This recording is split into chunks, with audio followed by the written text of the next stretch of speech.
Right, these are my grandparents, Kay Harden and Rodney Harden. We'll be interviewing them for our projects.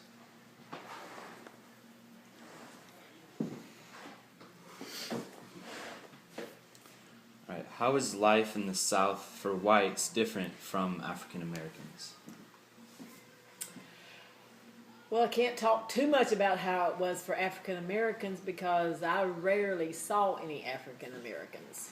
Now, we grew up in Mobile, Alabama, both he and I, and we did have a lady that would come in and do ironing for my mother.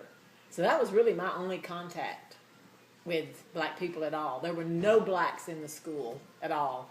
Not until I was in high school, and one girl came into our high school who was the first black in all of Mobile to go to high school at a white school.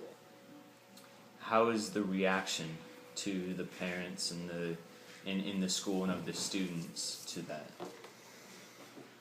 I think people were just surprised, maybe a little uneasy. I think maybe I saw the girl. Her name was Bridget Davis. I remember that. I think maybe I saw her maybe one time. I went to a very large high school. It was more like the high schools today. We had different buildings. We had a math building, an English building, a separate facilities, and so there are a lot of people we never saw. So I never really met her or anything. That's her perspective. Okay. I went to another high school. No blacks were in our school. African Americans, whatever was appropriate, they were in our high school at all. However, as I was growing up, I became friends with a young black man that lived, I guess, about 6 blocks from where I lived. He and I would go pick up Coke bottles to get money. He would give me all the Coke bottles because they would not give him money for the bottles he turned in. I'd go in, get the money, and then I'd go outside and we'd split the money. And that went on for about 3 weeks. And my mother asked me one day, said, "Where do you spend all your time?" I said, I believe his name was Bill. I don't really remember. And she said, "Well, I'd like to meet him."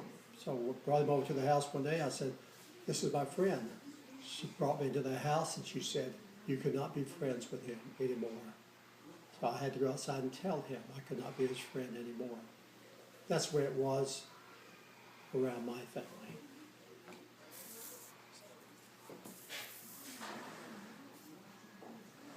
Was it just pure hatred for African Americans, or just culture that caused whites to look down on them?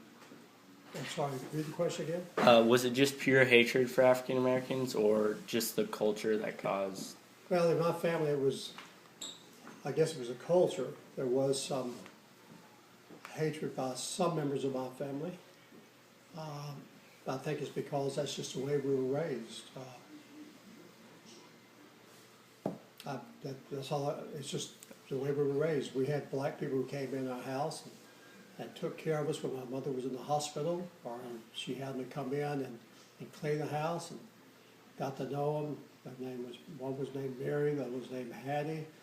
I love those women, but outside of what the work they did inside our home, we never were allowed to associate with them. I don't think it was hatred. I wouldn't think that was what was going on, at least in my family. It was just that we were never around blacks. The few we did know had low-level jobs. Nobody lived in our neighborhood that was black at all. And there was, I guess, some fear of them, and then we just felt like they were inferior to us because that's the way that we had been raised. What were white children taught by their parents regarding African Americans? I can't think that we were ever taught anything, say this, and this. I do remember being told that they are okay as long as they stayed in their place. So after asking my mother what was their place, she looked at me and she said, "When you get older, you will know." Okay, so what are some personal stories where you saw discrimination towards African Americans? Okay, these weren't real personal to me because really I had very little or no contact with blacks other than what I've mentioned earlier. But when I would go downtown, of course I was a kid, and I'd ride the city bus occasionally downtown to the shopping area, sometimes with a friend of mine. It was definitely true, blacks could not sit in the front part of the bus. There really were very few benches in the back, but they always had to walk all the way past us and go all the way to the back to sit on the bus. And also, in some of the stores that were in downtown Mobile, there, as far as I know, were no restrooms that blacks could go in. But there were separate water fountains. Occasionally you would see one water fountain for whites, and there was a second water fountain that had a sign over it that said coloreds. Now this wasn't in every store, so there were lots of places where there were no water fountains that black folks could drink from. Okay. Also in the restaurants or in the drugstores, you could go in there and eat. Black people were not allowed to be at the counter. They couldn't come in there to eat. If they were to wanted to get something to eat, a white person would have to get it for them, take it to, but they could not sit at the counter with us.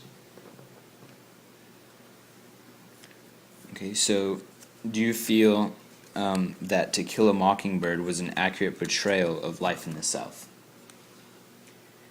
Personally, I don't know about any criminal trials or anything that took place, but from all I've read as far as history and a lot of things that went on, especially the things that went on in Mississippi, I would say I do not think a black person could have gotten a fair trial, at least for the cause of molesting or doing anything to a white person. They just never would have been acquitted on that. Okay. Thank you very much. Yes, sir.